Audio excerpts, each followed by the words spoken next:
Bonjour tout le monde, c'est Émilie. Bon, cette semaine, on va commencer à poser la confusion sexuelle parce qu'on est quasiment arrivé au cumul des températures pour la pause. Ça, je vais vous l'expliquer un petit peu plus tard dans la vidéo. Mais juste avant, j'ai une petite pensée pour les gens qui sont confinés chez eux et qui ne peuvent pas forcément sortir autant que nous on peut par rapport à notre métier. Donc, on vous souhaite beaucoup de courage. Ensuite aussi, j'ai une autre chose à vous proposer, c'est qu'en fait, on s'est dit, comme on sait que tous les étudiants, ils sont bloqués chez eux, ils ne vont plus à l'école. On le sait parce qu'on a deux loustiques qui sont aussi chez nous, donc vous risquez de les entendre dans les prochaines vidéos de temps en temps parce qu'ils viennent de travailler avec nous parce qu'on n'a pas forcément le choix. Donc on s'est dit pourquoi pas vous faire un jeu concours où vous nous fassiez une vidéo comme on fait avec Benjamin, qui sont à thématique avec la vigne, qui dure maximum 5 minutes, parce que sinon ça ferait un peu trop long à devoir toutes les regarder si j'en reçois beaucoup. Ou dans la vidéo vous commencez par vous présenter, quand même très important, votre prénom, le lieu aussi d'où vous êtes, votre classe, puisque c'est réservé aux étudiants, désolé pour les autres, sinon vous pouvez vous imaginez que vous êtes étudiant si vraiment vous avez envie de faire le jeu concours. Et il faut que le sujet soit en thématique avec la vigne. Alors par contre, je vous laisse vraiment libre, c'est-à-dire que ça peut être autant présenter un cépage de votre région que nous on ne connaît pas, puisqu'il y a des cépages qui sont dans certaines régions que nous on n'a pas sur notre secteur. Ensuite, après, ça peut être sur du matériel, sur une méthode de travail, sur un cours que vous avez appris. Enfin, il faut que ça soit bien présenté. Par contre, ça c'est très important, c'est ce qui fera qu'on sélectionnera la vidéo. S'il y a une petite touche d'humour, pourquoi pas, parce que ça sera aussi sympa, parce que des fois ça arrive qu'on en fasse un petit peu de l'humour dans nos vidéos. Mais pas non plus faire les guignols. Et puis faire un bon montage aussi, ça c'est très important. Alors même s'il n'y a pas des vidéos avec du drone ou avec une caméra de fou, c'est pas grave. Nous, il y a pas mal de vidéos qu'on filme aussi avec soit la GoPro, soit avec la caméra du téléphone. Cadrez bien aussi, ça c'est très important. Et faites-moi un joli montage. Il y a des logiciels qui existent, qui ne coûtent rien du tout, que vous avez sur vos PC. Donc n'hésitez pas à faire ce petit montage là. Et alors le gagnant, qu'est-ce qu'il aura? En fait, ce qu'on vous propose, c'est que la vidéo qui gagnera, on la mettra carrément sur notre chaîne YouTube. Donc il faudra penser à nous donner l'autorisation de pouvoir la mettre sur la chaîne YouTube. Donc je vous mets dans le descriptif de la vidéo. Donc quand vous avez le titre, vous avez une petite flèche, vous cliquez en dessous. Et là je vous mets le descriptif de un petit peu toutes les informations sur le jeu. Et ensuite, deuxième chose, aussi l'adresse mail où il faut envoyer les vidéos. Donc je vous propose deux choses, soit vous la mettez sur YouTube en mode privé et juste vous me mettez le lien de mon adresse mail, de l'adresse mail de la chaîne YouTube pour qu'on puisse les voir. Et moi je les récupérerai, je les téléchargerai, soit vous me les envoyez sur la messagerie si elles sont pas trop lourdes. Alors attention, on est à la campagne donc on n'a pas énormément de débit, donc me faites pas des vidéos avec des gigas et des gigas parce que j'aurais du mal à les lire. Voilà, il faut penser à les compresser. Donc voilà, sur cette petite vidéo, j'espère que le jeu va vous plaire les étudiants. Benjamin il m'a dit c'est un peu sadique ce que tu leur proposes. Je pense que si j'aurais été prof, j'aurais été une grosse prof sadique. Mais en même temps, le sujet est tellement complet, il y a tellement de choses de quoi parler que je pense que vous allez trouver vite l'inspiration. Donc éclatez-vous les jeunes, et surtout le plus important dans cette vidéo, il faut qu'on sente que vous êtes passionnés et que vous régalez à la faire. Donc surtout détendez-vous, je sais que ça c'est super compliqué, nous au début on avait du mal, mais lâchez-vous, respirez un bon coup et vous allez voir ça va bien se passer. Voilà, bon allez, je m'en vais poser la confusion sexuelle, je vais vous expliquer un petit peu tout ça dans la suite de la vidéo. Allez, à tout de suite. 1, 2, 1, 2, action. Donc me voici dans une des parcelles du domaine où on a commencé à poser la confusion sexuelle. Alors la confusion sexuelle, je vous explique tout de suite, c'est des petits diffuseurs de phéromones que l'on va placer dans la parcelle pour lutter contre un papillon qui est le ver de la grappe. Donc alors qu'est-ce qu'il fait? Je vous explique un petit peu les dégâts que réalise ce papillon. En fait, il va perforer, donc lui le papillon, non il fait pas de dégâts, pardon, c'est sa larve, c'est le ver de grappe exactement qui fait des dégâts. Donc le papillon lui il va se reproduire et il va pondre au niveau des grappes. Donc il a entre 3 et 4 générations, donc en fait il a plusieurs cycles ce papillon.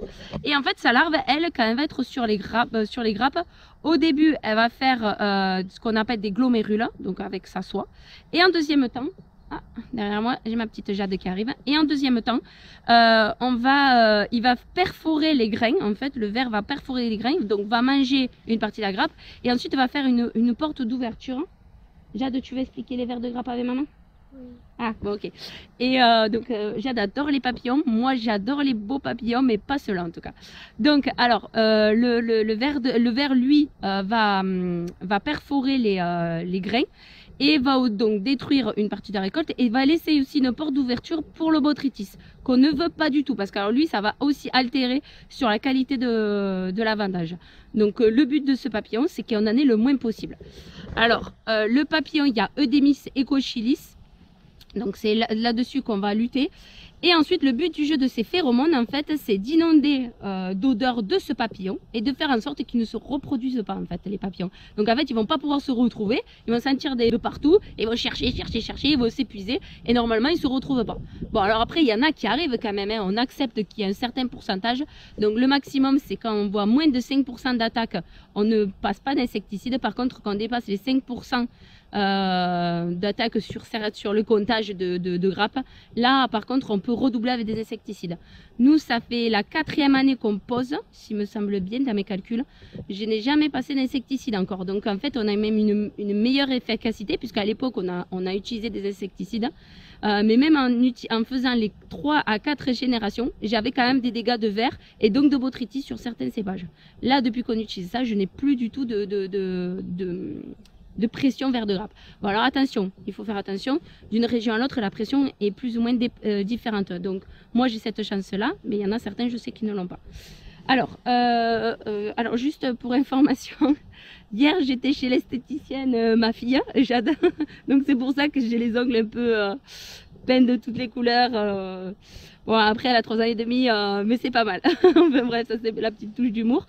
Parce que comme ils sont pas, comme je le disais au début de la vidéo, ils sont pas à l'école, ils sont avec nous. Mais ils sont super cool parce que malgré le confinement qu'ils soient avec nous, ils nous laissent poser. Et ils me font des beaux bouquets de fleurs. Donc franchement, merci à mes petits loulous. Alors, à quoi ressemble la confusion? Je me reconcentre. Donc voilà, donc là c'est posé. Donc là il y a un diffuseur, vous voyez c'est tout petit. Et ensuite après, donc là comme en fait on est en bordure de l'exploitation, on a redoublé. Donc on a mis un et deuxième diffuseur. Et ensuite après on le met tous les 4 pieds, on compte tous les 4. Alors moi j'ai ce système de pose parce que je suis plantée en 2,50 m sur 1 mètre. Parce qu'en tout il faut mettre 550 diffuseurs, qu'on ait 4000 pieds hectares, comme on en ait 10 000, qu'on est planté sur 1 mètre ou sur 3 mètres, etc. Il faut toujours mettre la même quantité de diffuseurs. Par contre, le plan de pose est différent de secteur à l'autre, parce que il y a des secteurs, quand ils sont plantés sur 1 mètre, je suppose qu'ils doivent mettre tous les 5 ou tous les 6 pieds. Je ne sais pas exactement comment ils doivent faire. Mais bon, moi chez moi, donc en gros, c'est un au démarrage, et ensuite tous les 4 pieds. Donc là, il y en a un, ici, vous le voyez, et ensuite 1, 2, 3 et 4e pied. Voici l'autre diffuseur. Voilà. Alors moi j'ai de la chance, maintenant on a toute l'exploitation qui est plantée en 2,50 m sur 1 mètre, donc c'est exactement pareil sur toutes les parcelles.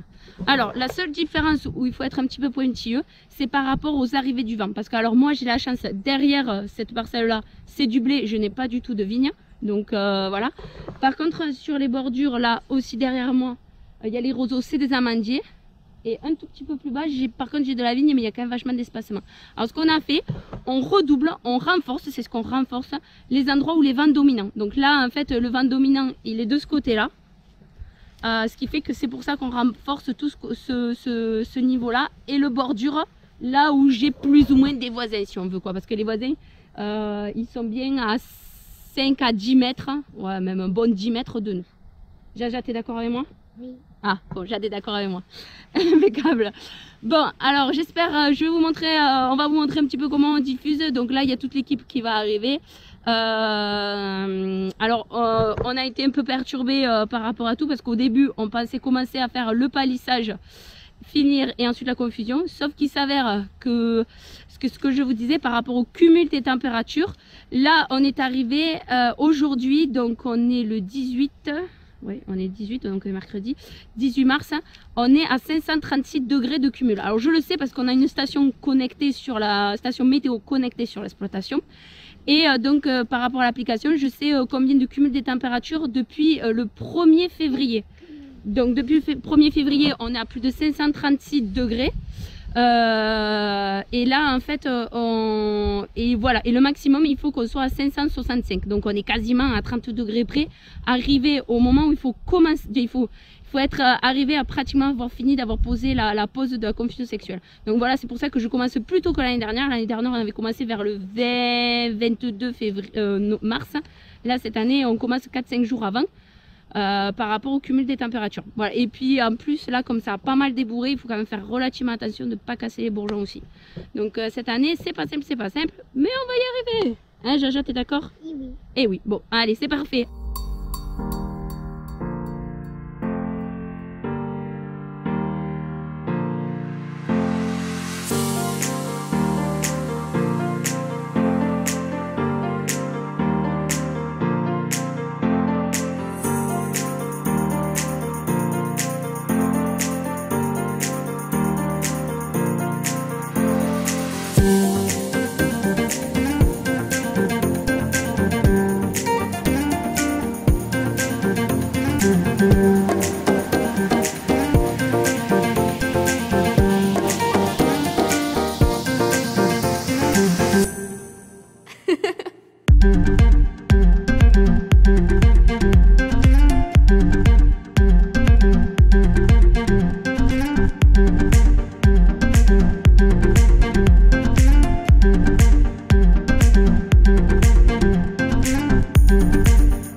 Donc derrière moi j'ai l'équipe qui continue à mettre des diffuseurs, donc j'en profite pour vous expliquer encore quelques explications de plus. Donc comme je vous disais, on va mettre 550 diffuseurs à l'hectare, mais il y a des endroits où on en met davantage.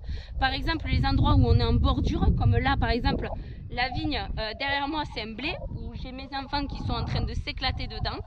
Là par contre on met un tout petit peu plus de diffuseurs, surtout que là on est en direct sur les vents dominants, donc pour faire en sorte que les papillons ils sentent bien la phéromone, on met un tout petit peu plus de diffuseurs. Donc il y a des parcelles où j'en mets plus que d'autres. Voilà, c'est tout à fait normal, c'est ce qu'on appelle les bordures et c'est le renforcement. Donc au lieu d'en mettre tous les 4, on en met tous les 2, mais pas sur toutes les rangées, attention. Bon, ben moi j'espère donc en tout, en tout on va mettre sur l'exploitation 29 800 diffuseurs qu'on va mettre grosso modo en 3 jours, parce que là on a commencé réellement en début d'après-midi, on a fait déjà plus de 10 hectares, donc grosso modo on est capable d'arriver à faire jusqu'à un peu plus de 20 hectares par jour. Voilà, bon ben moi ce que je vous dis à la semaine prochaine. J'espère que la vidéo vous a plu. Comme d'habitude, n'hésitez pas à mettre des commentaires. Les jeunes, faites-nous des super vidéos qu'on se régale avec Benjamin de regarder surtout. Éclatez-vous, faites-nous du Spielberg, de l'humour, mais que ça reste professionnel, ça c'est très important. Et s'il y a des jeunes qui se régalent de faire ce genre de vidéos, n'hésitez pas à lancer votre chaîne YouTube comme nous on le fait. Si vous avez besoin d'un coup de main, ça sera avec grand plaisir qu'on vous donnera certains petits tuyaux, parce qu'au fur et à mesure on a compris certaines choses. Voilà, bon, je vous dis à très bientôt. Faites très attention à vous par rapport à tout ce qui se passe à l'heure actuelle, et à la semaine prochaine. Allez, au revoir.